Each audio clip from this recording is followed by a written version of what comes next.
So we went over these skills for the next couple of hours. Some people were a bit weary of the water. It is quite a strange feeling to have a mask on your face and something in your mouth, whether it be a snorkel or a regulator, and you start breathing from something that is an extension of your own windpipe.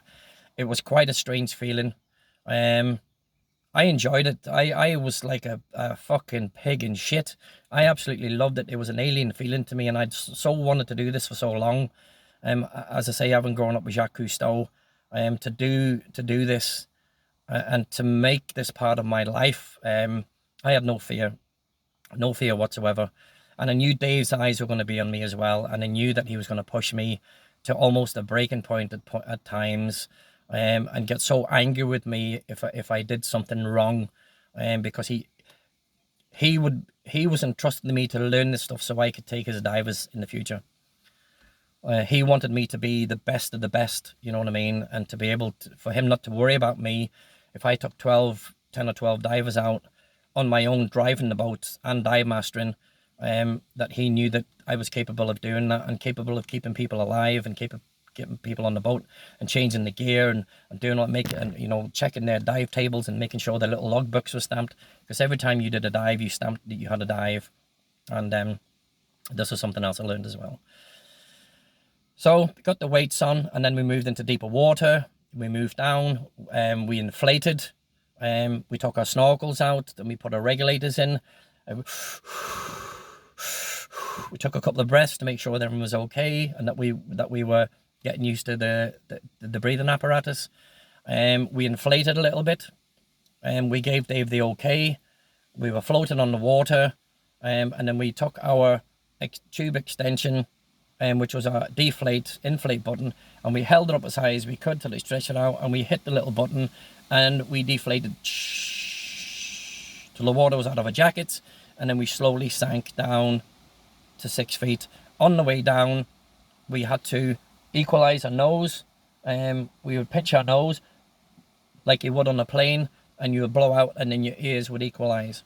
Sometimes your ears wouldn't equalize, because you had a head cold, and the little membrane in your ear, the tympanic membrane, couldn't move and couldn't pop, and you couldn't go down because you just ended up having really bad ear squeeze, and you would hear a wheezing sound, and you would be all dizzy, and it wasn't nice. It wasn't a nice feeling at all. So if you had a head cold, you couldn't dive. It was a big no-no. So we had one guy, an American guy, I think his name was Jack, who had a head cold, and he couldn't get down. So he spent that afternoon sitting on the side of the dock, going over his skills, reading his book, and taking bits and pieces for his head cold and stuff. So that's what he ended up doing, and so that's what he did on that. And yeah, so it was a good afternoon. It was a good clean afternoon of fun. There was no dramas. Nobody got hurt. There was one or two panics. David was doing his Obergruppenführer with his hand, and he's, telling people to, fucking switch on and all this type of stuff. He took it very seriously. And so we went over our skills. He was happy that we could all do this. And then we moved down a little bit further into 10 to 12 feet of water, where we were going to do our buoyancy control, which meant we lay on our stomachs, face down, pointing out, and then we slowly inflated our BCs from when we would go flat till we were basically at a 30 to 45 degree angle without going to the top. So once we mastered that, which was for me, which was quite easy, for a couple of us was quite easy. A couple went up higher. Dave would just grab them by the leg, take them down and deflate them, and have them go through that again. That was something that Dave would have me do the next day with a couple of people. Again, he was teaching me to do this. And then we did mask clearance, where we would just lift the rubber a little bit, let water in up to our eyes. We would put our hand on our head. We would press the mask. Our heads would go back. We would take a breath of air, and we would blow through our nose. The air would go up to the top of the mask, and it would push the water out. So these were the skills that David was teaching us, and I was just absolutely blown away by this stuff. you know, between regulator buoyancy and control, mass clearance, body breathing. One guy has no air and we're moving along, and he would take the regulator out, he would breathe from my regulator, I would take a breath of air, he would move along, he would go ooh as he was breathing out, which sounds stupid, but you equalize your ears and it would allow the air to come out, and then I would do it and he would do it, and we'd do that for about 30 meters, 15 meters out, 50 meters back again, and it was fantastic, the skills that we were learning. So we did a range of those skills. We covered those like throughout the day, repeated them. Dave was as patient as anything. He would just kneel on the ground with his regulator in and his BC on, and he would just kneel and he would watch us, and he would then point to us to do it, point to the next person, point to the next person, point to the next person. And then if one person couldn't do it, Dave would just basically go like this: nope, you watch me. And then he would do the skill, and then he would go and ask that person to do it again. His patience was unreal.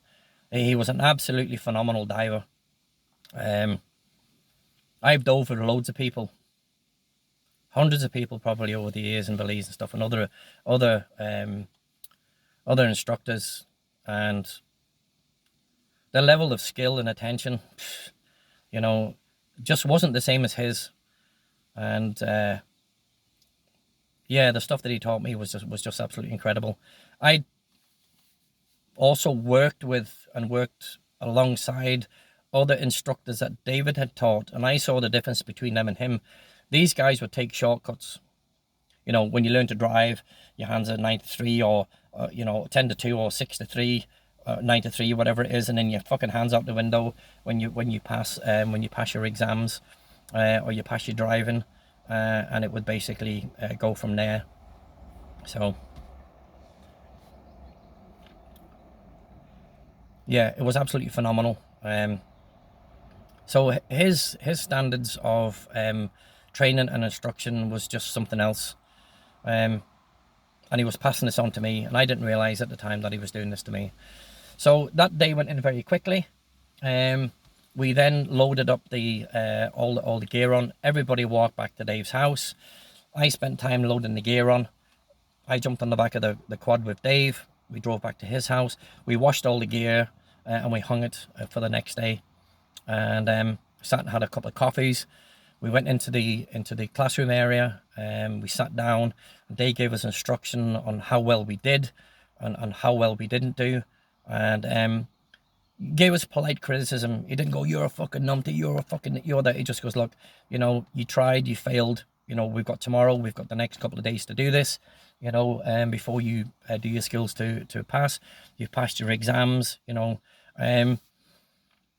we're going to be going into slightly deeper water. We're going to have a swim around, okay? You're going to follow me. I'm going to give you instruction." So the next morning, Dave, the couple of people, the 3 people that didn't really get on the skills, Dave gave that to me to take them down to do this stuff. So his confidence in me was good enough for me to do this. Myself, personally, you know, I was kind of like shocked. Fuck, I've only just done this a couple of times myself. But as I say, this was Dave teaching me. You know, he came down, he stood on the dock. Okay, he didn't just let me go down on my own and get on with this type of stuff. He came down, he stood on the dock. He went over the skills he wanted me to do. He didn't get in the water.